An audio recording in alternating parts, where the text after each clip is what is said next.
ETAlk. Sir, you are now the president. Kiefer Sutherland is the designated survivor.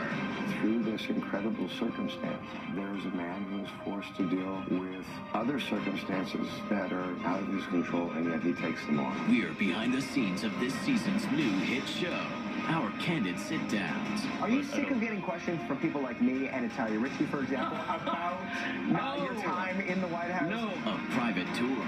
It's a little bit messier than the real life one. I know. And unlocking show secrets. Before I answer that, I have to say that there is a lot about this guy that you will find out eventually. Plus, what Kiefer has to say about his homecoming. This is kind of one of those magical stories for me where they say you can't go home, but apparently you can. How he's leaving Jack Bauer behind. This character wouldn't even know how to load a gun. And what goes on when the cameras aren't rolling. We'll stay after we've wrapped if we need to finish a game. We're all access on the set of the show everyone's talking about. What do you want me to do, General? Declare war? This is ETAlk Presents Designated Survivor. We're on the set of Designated Survivor for an exclusive sneak peek at one of the hottest shows on TV. This show hit the air in the fall, and fans have been talking about it ever since.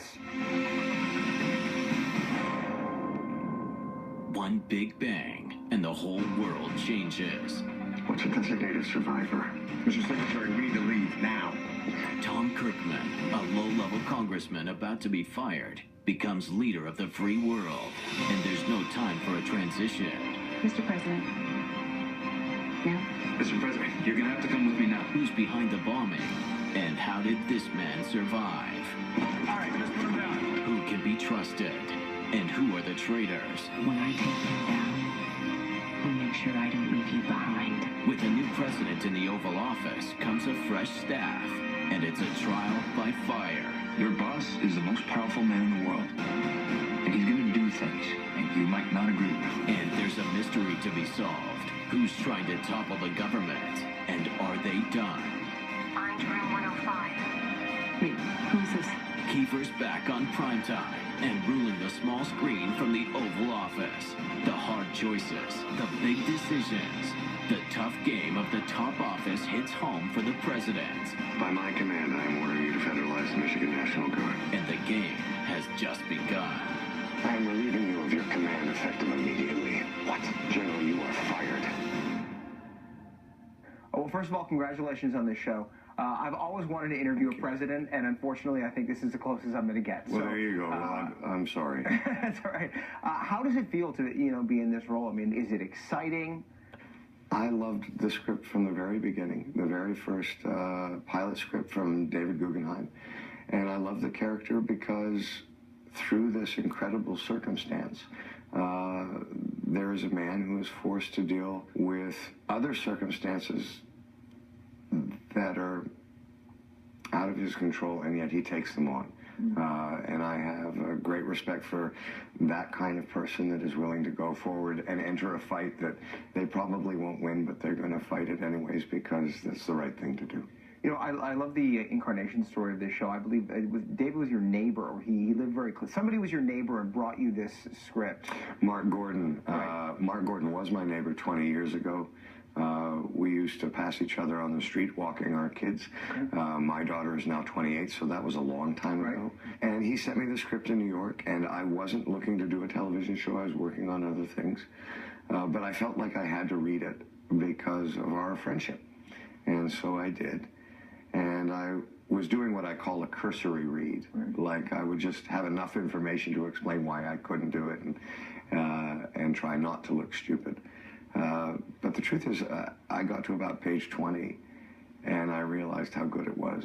And I realized I was potentially holding, the next 5 to 10 years of my life if we did it right. Right. And went back and read it very slowly and properly again.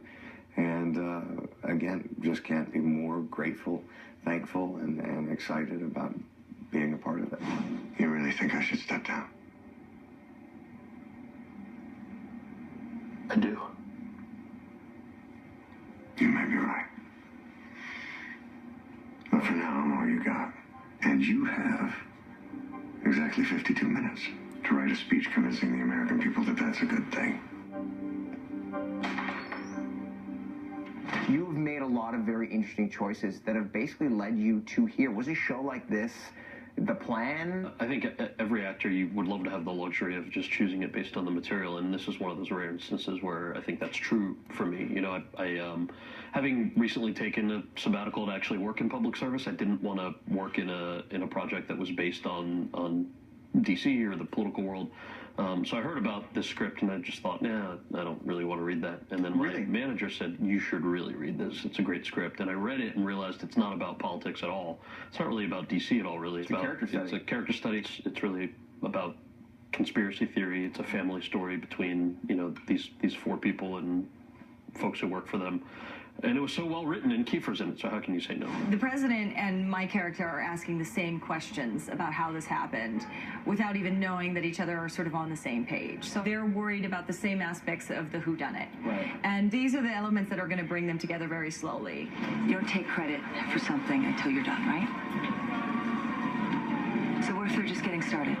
This is a huge, huge production. Oh, we've had days where we've had like 500 extras, and I'm like, are we shooting a feature film? What's happening here? Oh my God. It's a massive show. It's crazy. The best way that I get through not psyching myself out is just being prepared. So making sure I know my lines, making sure I'm prepared if they change a little bit, because they can and they do. And just really knowing the story. When I started digging into it, I was taken away. I just completely loved the story. I thought it was so timely as well. I had read so many other pilots beforehand, but you know, when I think I was around page 20, and I noticed that my heart rate was going up because that's exactly the page that Kiefer said really got him excited. I know you were the one who released the video. Designated Survivor is Kiefer Sutherland's big return to TV. So how do you step out of the shadow of an iconic character like Jack Bauer? With Emmys, Screen Actors Guild Awards, and a Golden Globe, Kiefer is no longer just the face from 24. And while he understands how audiences could make the comparison, the star and executive producer of Designated Survivor says Tom Kirkman is a completely different man. You shot over 200 episodes of 24. And what you've said is, you know, the only thing these two people have in common is the idea of a dedication to service. Yes, absolutely. Their skill set couldn't be more different. Right. This character wouldn't even know how to load a gun, and Jack Bauer was very proficient at that kind of thing. But again, it goes back to this idea that as a person, their obligation to a larger picture, their country, humanity, whatever, they have this need to serve and do what is right, even in the face of overwhelming circumstances. Right. And that is a common thread, and I didn't realize that actually until we actually started shooting the very first episode. And then I realized that was obviously something that I have a great attraction to. As an actor, as a person, when I read something, those characters interest me. He's clearly an actor with a tremendous amount of range. And if you put President Kirkman and Jack Bauer next to each other, they'd be, I think, largely indecipherable, which is really the mark of a great actor. That's why he's so much fun to work with. I love how hard he works. I love how committed he is, how much he cares. There is nothing complacent about him. There is not for 1 second does he come across as the guy who's, well, I've arrived and I've seen it all and I've done it all, and he's constantly sort of foraging and searching and looking, you know, to push himself and stretch himself. You realize this character that he's playing is much more like the real-life Kiefer than Jack Bauer. Yeah, he's so sweet. He's very and sensitive, like dorky and like kind, and but then he can be very tough, and it is very similar to who he is. Andy wears glasses. So yeah, I was surprised too. I had no idea what to expect when I showed up on set, and it was just like, you're so nice and normal, and thank God. Were you intimidated? Were you excited? Because you know you work against him a lot in the show. Yeah, well, in the pilot, I was meeting him, and it was such a lot to shoot, so it was really quick, and we were outside, so it was freezing, and I could barely speak, so I just sort of like got through the scene. I don't even think I introduced myself until the second day that we worked together. But he's very honest. You meet him and you immediately realize that like he doesn't carry any sort of like He's got his mind in everything, and everybody's just making sure that everything, the ship is running the way it should. From behind cameras to... I forgot he's your boss, too. Yeah. I forgot about that. That's exactly right. Executive producer on this show. Yeah. He's basically very connected to everything, and it's a relief to, it gives you peace of mind, and at the same time, it keeps you on your toes, and you want to help the ship move swifter. Coming up, That's a great question. I'm glad you asked that. the cast dish on their characters and each other. Yeah, no, it's really nice though to be able to learn and watch, and I sort of feel like I'm I'm witnessing an inside the actor's studio. And later, This feels like it's built for him to be. Italia Ricci takes us behind the scenes of the hit show. The exclusive tour only we can show you. That's later when ETAlk Presents Designated Survivor continues.